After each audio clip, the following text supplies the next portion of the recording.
someone or anyone, and then the rest of the sentence continues. Well, I can't see the whites of the eyes of someone or anyone. So that's not who you ask for, and that's not who you drill to. So it really is a matter of if they're struggling with their marketing tactics, they've got to go back down to, do they have a really clear picture of who that target audience is? And I really mean developer persona. How old are they? What are their hobbies? What do they like? What do they not like? Where do they get their information from? Who exactly do they trust? So they really have to know their audience, and they do have to be seen and heard. So they do need to show up at those networking events, and they do have to have a voice.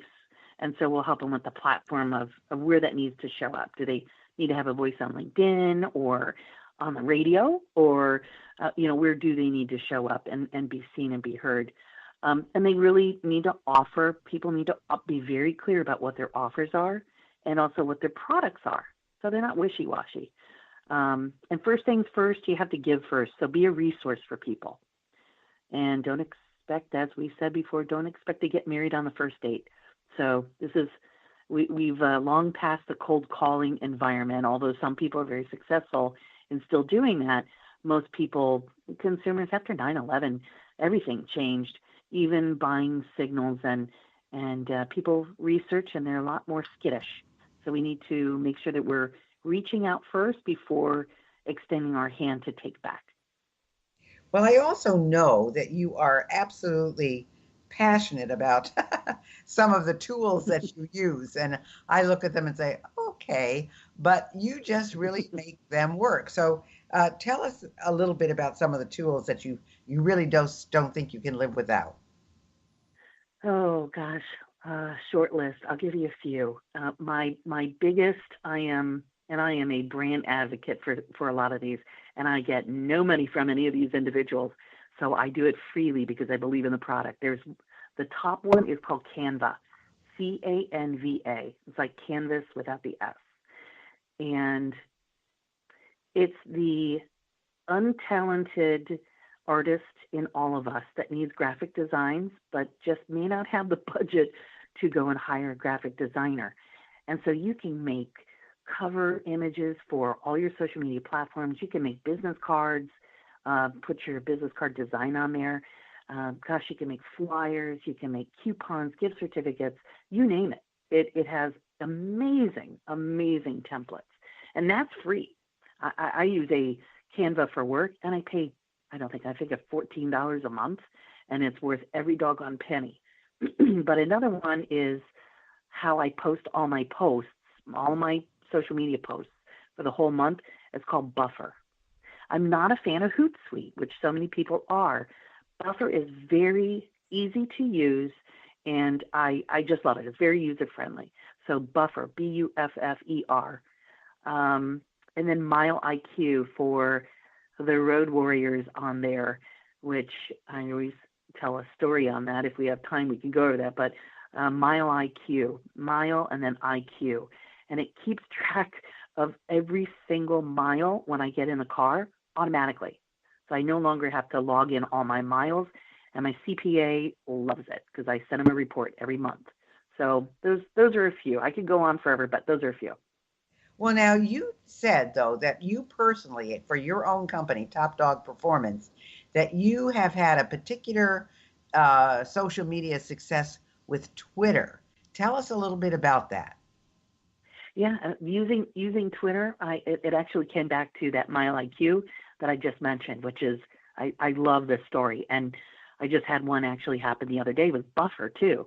So Mile IQ, again, I am a big supporter of playing nice in the sandbox. So to me, what that means is, especially on Twitter, Twitter is, if you look at LinkedIn, LinkedIn is like a boardroom, and Facebook is like a cocktail party, and Twitter can be a mosh pit.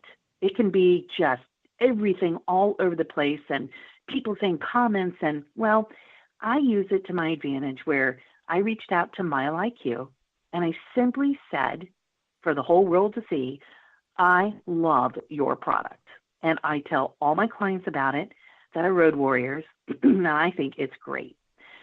So they got enough of those messages every now and they got enough of those messages, and they reached out to me and they said, we really appreciate your unsolicited compliments. Would you like to become a client of ours? I said, sure. So I went to a bigger level client because I loved what they did. And then they came back and said, we'd like to spotlight you as a Mileage Monday, as they call it. I was spotlighted as a business owner. I got to brag about my business and what I got to do and told everybody why I loved Mile IQ. And then they went ahead and put that on their website, and that gets about 200,000 hits a month. So my website went nuts when that went out. And it's all because I was a brand advocate. So I very much say, if you like something, make sure you tell people. Well, it makes sense. It certainly does. Wow. So you mentioned LinkedIn, and we have about 5 minutes left. So you mentioned LinkedIn, and you said that you think there'll be changes because they've been bought by Microsoft. Can you tell us quickly what you think that will be? I think you're going to see more of a CRM, which is a way to take care of all your customer relationships and your call strategies. And so you're going to hear something, I think, a little bit more with CRM. I think it's going to be a little more user friendly.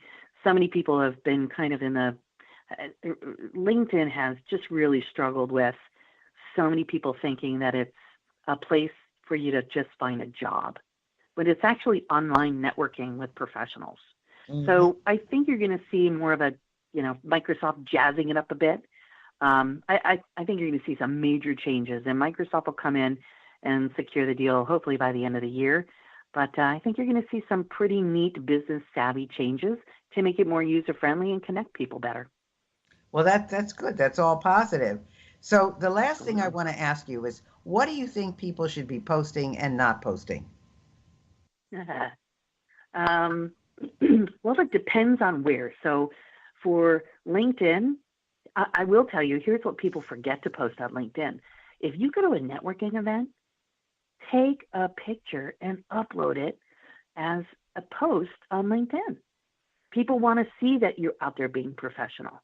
So that's a biggie that people always forget, is make sure that you're showing up and you have proof positive that you're out there networking, because LinkedIn, that's what everybody does. They're out there to network. They're professionals. I will also tell you on LinkedIn, don't post Facebook style pictures on LinkedIn. So I know this sounds really bad, but on LinkedIn, I don't care to see what your kids ate for dinner. I don't care about that on Facebook. Yeah, exactly. Yeah, so you have to really think it's a boardroom.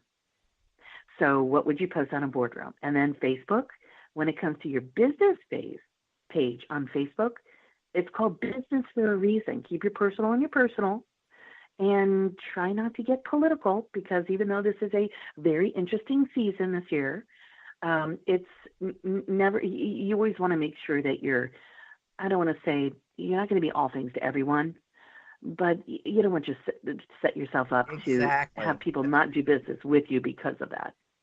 Well, let's tell people how to reach you, Kimball, because I'm sure you've got people who are listening and saying, I need to talk to her. So where can they find you? Oh, boy. Well, I rule 3 different social media platforms. So you can reach me, well, first of all, my website, you could do topdogperformance.net. And I just came out with a LinkedIn ebook, and you can download it right there. It's on the front page. You can't miss it. Some great secrets that a lot of people don't know. But you can find me on Twitter at TopDogFL for Florida. And Facebook, just type in Top Dog Performance, and you'll find me. Or you can email me at Kimball@topdogperformance.net. And I'd love to hear from all of you. And I have 30-minute coaching sessions I'm happy to do at no charge, and maybe give you some tips and techniques and see if I can point you in the right direction if you're struggling. So always here for you.